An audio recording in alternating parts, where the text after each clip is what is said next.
Okay, good morning students. Welcome on the platform of RPS online classes. Actually, due to some technical faults and availability of time in the previous class, the topic combination of resistances हमने complete नहीं कर पाया. So today again I want to start the combination of resistances and actually previous class में introduction हो गया था कि यह कॉम्बिनेशन की नीड क्यों है और कॉम्बिनेशन कितने तरह के होते हैं. तो आज हम लोग इस चीज़ को आगे बढ़ाएंगे कि हम लोग किसी भी सर्किट एलिमेंट वह सीरीज में है या पैरेलल में है इसको किस तरीका से फाइंड आउट करेंगे. देखिए, सबसे पहले जितने भी सर्किट एलिमेंट है उसके कितने एंड होते हैं, तो 2 एंड होते हैं. कैसे, ये देखिए यहाँ पर मैं लिखता हूं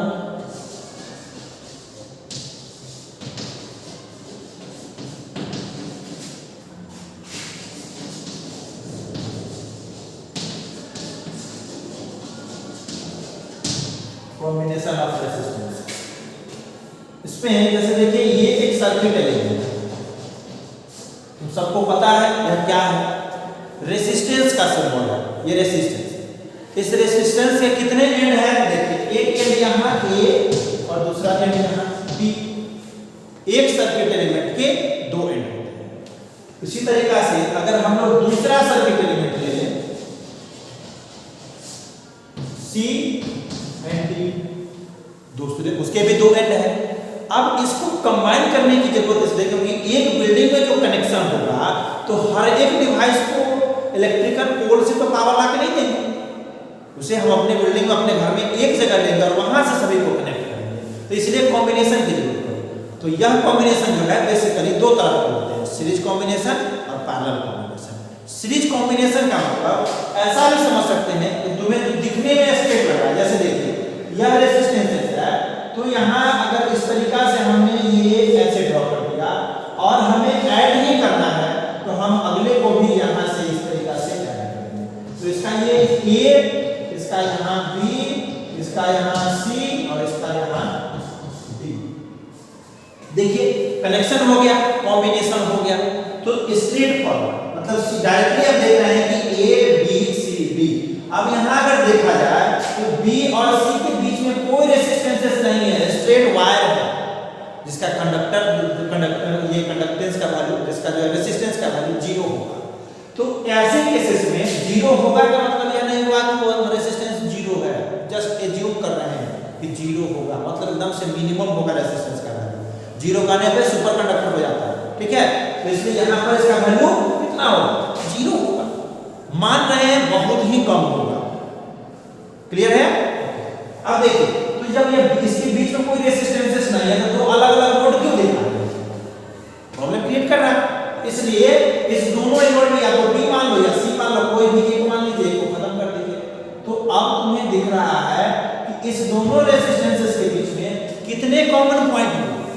एक कॉमन पॉइंट हुआ या B जो इसमें भी काउंट हो सकता है, इसमें काउंट हो सकता है. तो इसी बेसिस पर अब हम एक और कॉम्बिनेशन तुम्हारे सामने किसी 2 रेजिस्टेंस का करते हैं. मैथमेटिक्स पढ़ते पढ़ते तुम लोग को बहुत समझदार हो चुके हैं, इतना तुम्हें तो पता है. पैरेलल का मतलब क्या होता है, मैथमेटिक्स में देखते हैं टू पैरेलल लाइंस का मतलब क्या हुआ, उस दोनों लाइंस के बीच में हमेशा जो है एक डिस्टेंस फिक्स रहे, एक डिफरेंस फिक्स रहे, पैरेलल लाइन का मतलब.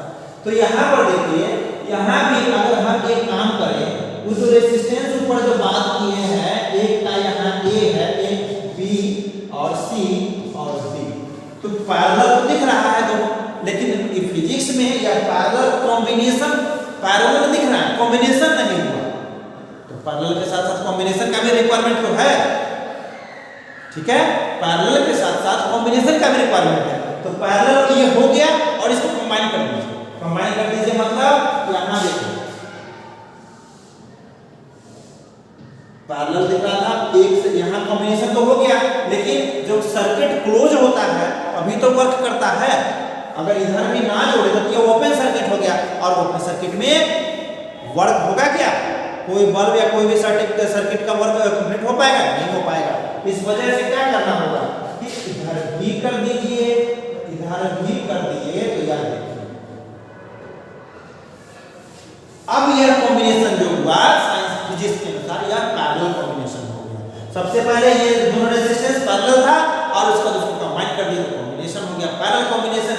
और इस पैरेलल कॉम्बिनेशन में अब जैसे यहाँ एक पॉइंट कॉमन दिख रहा था, यहाँ देखिए बी के लिए भी यही कनेक्शन पॉइंट, डी के लिए भी यही कनेक्शन पॉइंट, तो एक कॉमन पॉइंट यहाँ दिखा और दूसरा ए के लिए भी यही कनेक्शन पॉइंट, सी के लिए भी यही कनेक्शन पॉइंट, तो दूसरा कॉमन पॉइंट यहाँ दिखा।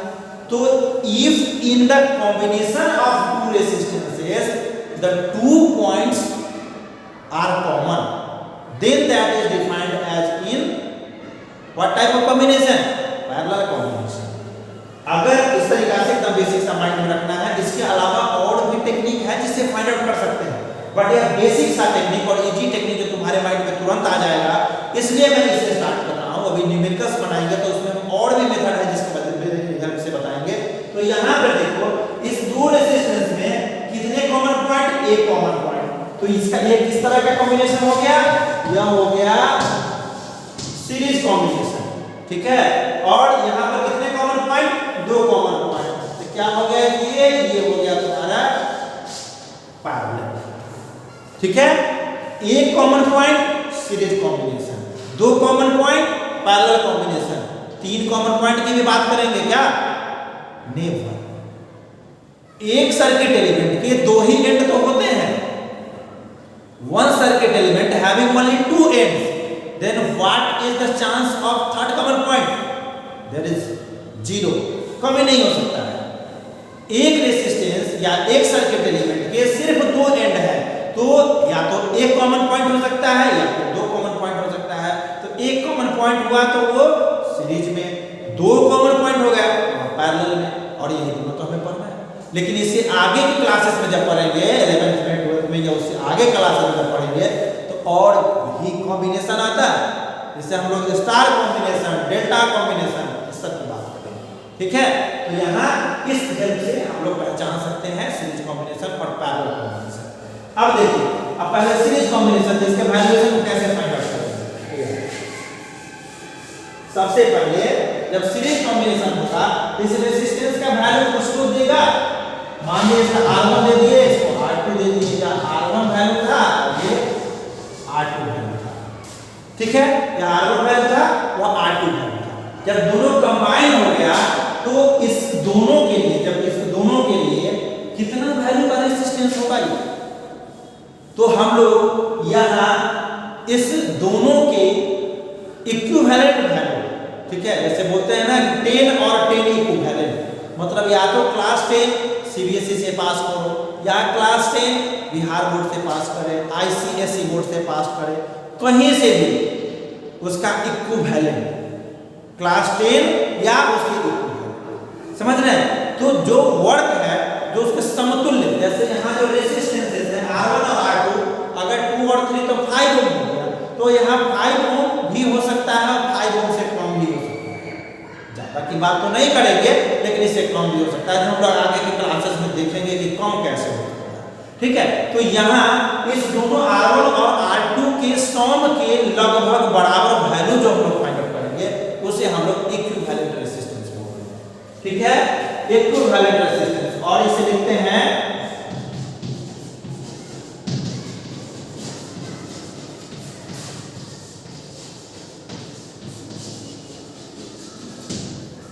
Equivalent resistance. और इस इक्विवेलेंट रेजिस्टेंस में यह जो है R1 है, तो इसको प्लस R1 प्लस R2 करना पड़ेगा, और यह जो वैल्यू देगा इसलिए को हम लोग R इक्विवेलेंट इस तरीके से लिखते हैं, समझ रहे हैं। R1 और R2 जो भी हो, अगर R3 होगा, R5 होगा, 10 रेजिस्टेंस होगा, तो सभी को डायरेक्टली ऐड कर दीजिए। अगर सीरीज में है तो उसका R इक्विवेलेंट का वैल्यू इतना हो जाएगा, समझ रहे हैं। अब यहाँ पर यह R equivalent R1 plus R2 जो आया, यह डेरिवेशन से प्रूफ होगा कि यह इतना ही होगा या इससे ज्यादा होगा, हम उसे ऑलरेडी प्रूफ करेंगे। बट सबसे पहले दोनों के इंट्रोडक्शन देख लें, जिससे आगे हमें पढ़ने में हेल्प हो, तब जाकर हम लोग उसके डिराइवेशन करेंगे। ठीक है, अब देखिए यह सीरीज हो गया, सीरीज का आर इक्विवेलेंट का वैल्यू हम लोग इस तरीके से निकालेंगे और अब पैरेलल कॉम्बिनेशन करेंगे।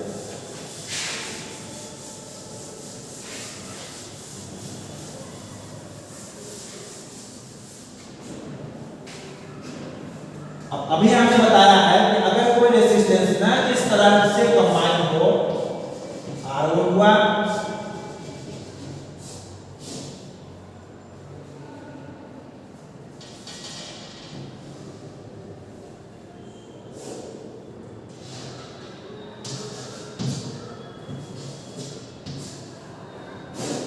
ठीक है, तो R1 हुआ, ये तुम्हारा R2 हुआ। अब अगर कोई भी यहाँ दो है, दो से ज्यादा भी हो सकते हैं, 4 5 6 7 8 10 भी हो सकते हैं। ऐसे हम लोग जो डोमेस्टिक सर्किट में देखते हैं, घरेलू सर्किट जो हमारा बनता है, ये पैरेलल कॉम्बिनेशन ही होता है। ठीक है, तो जितने भी कनेक्शन है सब हो सकते हैं, लेकिन दो तुम्हारे एग्जांपल के लिए दो रेजिस्टेंस दे रहे हैं। इसका जब वैल्यू फाइंड आउट करोगे R इक्विवेलेंट पैरेलल के लिए, R इक्विवेलेंट पैरेलल के लिए, या पैरेलल को ऐसे भी रिप्रेजेंट करते हैं, ये देखिए हर क्लासेस में जाओगे तो देखोगे R इक्विवेलेंट पैरेलल, ठीक है, ये ऐसे भी रिप्रेजेंट करेंगे R इक्विवेलेंट पैरेलल। क्लियर है, दो पैरेलल लाइन ड्रॉ करेंगे जिसे हम लोग रिप्रेजेंट कर सकते हैं। तो इसे कैसे रिप्रेजेंट करते हैं, या देखिए R इक्विवेलेंट पैरेलल जो होगा उसे 1 बाय R इक्विवेलेंट लिखेंगे, ब्रैकेट में करना है तो पैरेलल कर दीजिए, is equals to 1 by R1 plus 1 by R2। इसके आगे भी अगर रेजिस्टेंसेस होंगे तो उसे हम लोग लिख सकते हैं। अब इसे ऐसा कैलकुलेट कर लें, बट इतना ही पर नहीं छोड़ा जाएगा, क्योंकि हमसे पूछा जा रहा है R इक्विवेलेंट, और यहाँ तो आ रहा है 1 बाय R इक्विवेलेंट, तो हमें तो R इक्विवेलेंट फाइंड आउट करना पड़ेगा। तो देखिए कैसे करते हैं, तो इसको सॉल्यूशन कीजिए। इस सॉल्यूशन में तुम लिख सकते हो R1 R2, मतलब फ्रैक्शनल एडिशन जो होता है, तो R1 R2 ऊपर होगा तुम्हारा R2 प्लस R1। अब क्या कीजिए, अगर यह R इक्विवेलेंट है, इसको ऐसे करो 1 बाय R इक्विवेलेंट को अगर रेसिप्रोकल कर दो तो क्या हो जाएगा, R इक्विवेलेंट बाय 1 होगा, इज इक्वल्स टू, तो इसका भी रेसिप्रोकल करना होगा, तो यह कर दीजिए R1 R2 bye R2 plus R1। ये हो जाएगा तुम्हारा पैरेलल में R इक्विवेलेंट का वैल्यू। क्लियरली समझ रहे हैं, इसे भी यह डिराइवेशन लाएंगे कैसे, वहां प्रूव करेंगे। ठीक है, अब यहाँ देखिए इस दोनों में न्यूमेरिकल्स का कैसे यूज कर सकते हैं। देखिए यहाँ R1 इज इक्वल्स टू, अगर 2 ओम कर दिया जाए, R2 इज इक्वल्स टू भी 2 ओम कर दिया जाए, ठीक है, ये दोनों अगर 2 ओम कर देते हैं तो यहाँ इसके अनुसार R पैरेलल, जो कि पैरेलल में कनेक्टेड है, इसका वैल्यू कितना होगा, तो देखिए यहाँ पर सिर्फ R इक्विवेलेंट लिखो और 2 R1 R2 का वैल्यू डाल दीजिए, 2 into 2 plus 2 plus 2, ठीक है, 2 R1 R2 2 into 2 R2 plus R1 2 plus 2 इसका क्या हो जाएगा, 4 by 4 मतलब 2, इसका 2 ओम इसका आंसर है। सॉरी 2 ओम नहीं, 1 ओम, 4 से 1 टाइम्स कटेगा ना तो 1 ओम आंसर होगा। क्लियरली देखा आपने कि R1 R2 का वैल्यू अगर 2 ओम है, तो यहाँ R इक्विवेलेंट पैरेलल अगर फाइंड आउट करते हैं तो R इक्विवेलेंट पैरेलल की जगह पे 2 क्रॉस 2 डिवाइडेड बाय 2 प्लस 2, तो 2 2 जा 4 एंड 2 प्लस 2 4, तो 4 by 4 that is 1 times cancel हो जाएगा, तो 1 ओम इसका आंसर हो जाएगा। क्लियरली समझ रहे हैं, अगर यही रेजिस्टेंस, ठीक है, अगर यही रेजिस्टेंस हमारा सीरीज में कनेक्टेड होता, जैसे अगर इस तरीका से, या जो अभी हम लोगों ने जो बात किया था, ये इस तरीका से होता और यह भी 2 ओम का, यह भी 2 ओम का, तब तुम्हें अगर R equivalent series find out करना पड़ता, R इक्विवेलेंट S लिखे हैं, इसका मतलब R इक्विवेलेंट सीरीज हो गया, R इक्विवेलेंट पैरेलल ऐसा शो करे, या वहां पे P लिख दे तो R इक्विवेलेंट पैरेलल होगा। तो इसके लिए क्या करते हैं, हमने तो ये देखा था R1 plus R2 2 plus 2 equals to 4 ohm. अब देखिए दो रेजिस्टेंस का वैल्यू 2 ओम और 2 ओम ही है, लेकिन जब उसे कॉम्बिनेशन में किया तो उसका मिनिमम वैल्यू जो है 1 ओम हो गया और मैक्सिमम वैल्यू जो है 4 ओम हो गया।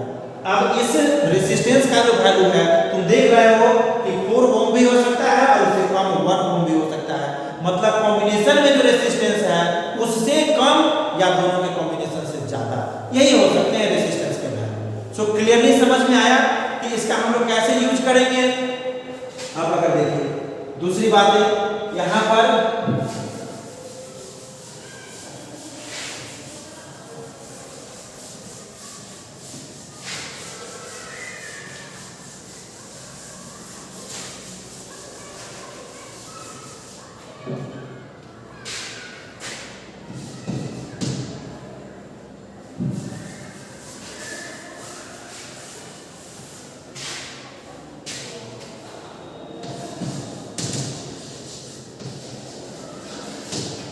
find out the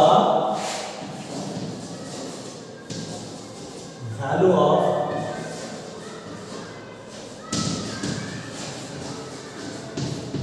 equivalent resistance। अब इक्विवेलेंट रेजिस्टेंस का वैल्यू कैसे निकालते हैं, तो आर इक्विवेलेंट का वैल्यू तो सिंपली देखो यहां पे ये जो कॉम्बिनेशन है ये किस तरह का कॉम्बिनेशन है बता सकते हो, सीरीज कॉम्बिनेशन है।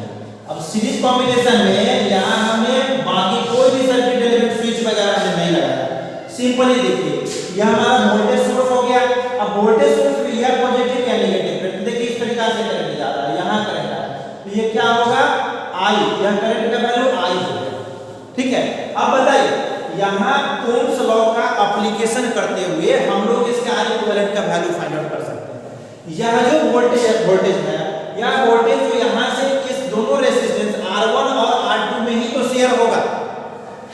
अगर यह 5 वोल्ट होगा यहां यह 12 वोल्ट है तो 12 वोल्ट ही का कुछ R1 पे खर्च होगा कुछ R2 पे खर्च होगा, ठीक है। तो यह करंट जो जा रहा होगा इस दोनों में R1 और R2 में, इस R1 और R2 के कैपेसिटी के अकॉर्डिंगली इस करंट का वैल्यू इस दोनों के सामने आ रहा होगा, लेकिन इस पार्ट में यह I का जो वैल्यू होगा, समझ रहे हैं, इस I का जो वैल्यू होगा वह देखिए और उसको यूज करके हम लोग कैसे फाइंड आउट करते हैं according to Ohm's law. According to Ohm's law V is equals to RI, ठीक है, ये हम लोगों ने पढ़ा। अब यहां देखिए यह जो करंट आया I इसके और कोई पाथ तो है नहीं, सिंपल पाथ है, तो यहां से यह I जो फ्लो होगा इसमें वह I दोनों के लिए सेम होगा, मतलब करंट का वैल्यू जो है वह सेम होगा। समझ रहे हैं मेरी बात, जो करंट के वैल्यू होंगे इसमें R1 में या R2 में वह सेम होगा, मतलब I का वैल्यू सेम होगा। तो अब इस I की वैल्यू को जो फाइंड आउट करेंगे, ठीक है, I का वैल्यू जो फाइंड आउट करेंगे तो उसे हम लोग क्या कर सकते हैं, आप देखो जैसे देखो I equals to I1 plus I2, यह टोटल जो वैल्यू तुम कहोगे कि I1 कहां जा रहा है, जैसे तुम्हारे माइंड में जो आता है कि I1 इस R1 के लिए और R2 के लिए, नहीं ऐसी बात नहीं, यह गलत कॉन्सेप्ट। जब तक पाथ एक है सिंगल पाथ है तो करंट का वैल्यू सेम ही रहेगा, I ही होगा, करंट डिफरेंट नहीं होगा। तो यहाँ पर क्या हम लोग यूज करेंगे, यहाँ पर हम लोग यूज कर सकते हैं कि जो पोटेंशियल ड्रॉप होगा R1 के लिए और R2 के लिए यह दोनों अलग अलग होगा, समझ रहे हैं। पोटेंशियल ड्रॉप जो होगा यहाँ पर कुछ V1 होगा और यहाँ पर V2 होगा और यह V1 V2 का सम जो है वह V के बराबर है। क्लियरली समझ में आया, तो देखिए अब यहाँ पर निकालिए, पहले V1 निकालिए, तो V1 इक्वल्स टू क्या करोगे, I का वैल्यू जो है ओम्स लॉ से या यहाँ पर V1 इक्वल्स टू जो है V1 equals to I R1, यहाँ V2 equals to I R2, ठीक है, और यह V1 प्लस V2 जो कि एक प्लेट देखिए यहाँ कनेक्टेड है और दूसरा प्लेट यहाँ कनेक्टेड है, इसका मतलब यह V1 V2 दोनों जो है दोनों का सम किसके बराबर होगा, इस V के बराबर होगा। Now V is equals to V1 plus V2। अब V1 प्लस V2 V को हम लोग क्या लिख सकते हैं, इक्विवेलेंट, क्योंकि हम लोग कंबाइनली इस दोनों के कंबाइनली आर इक्विवेलेंट का फाइंड आउट कर रहे हैं। तो आर इक्विवेलेंट और V1 इक्वल टू लिख दो I R1 plus I R2, ठीक है। अब यहां से हम लोग यहां पे आएंगे, यहां से क्रिया करके यहां, ठीक है। यहां लिखो तो I जो है उस I को ऐसे लिख देते हैं, क्योंकि I तो दोनों में, इसमें और इसमें सेम ही चीज है ना, तो I को कॉमन ले लीजिए, R1 प्लस R2 लिख दीजिए। अब यह I और ये दोनों तो इस सर्किट के लिए कांस्टेंट है, फिक्स है ना, I का वैल्यू तो नहीं चेंज कर रहा है। तो अब यहां पर तुम देखो I इक्विवेलेंट इक्वल्स टू क्या आया, R1 प्लस R2। क्लियर है? तो इस तरीका से हम लोग इसे फाइंड आउट कर सकते हैं। तो तुम्हारे होमवर्क में है आर इक्विवेलेंट और पैरेलल कॉम्बिनेशन फाइंड आउट करना, ठीक है। पैरेलल कॉम्बिनेशन में जब हम लोग देखेंगे तो वहां पर हमें पैरेलल बनाना पड़ेगा और पैरेलल इसका यूज करके जो रिजल्ट ऑलरेडी लिख चुके हैं R1 plus R2 R2 R1, उस तरीका से रिजल्ट आएगा। फिर नेक्स्ट क्लास में हम लोग ना न्यूमेरिकल से प्रैक्टिस करेंगे। तब तक के लिए बस इतना ही। Okay, thank you.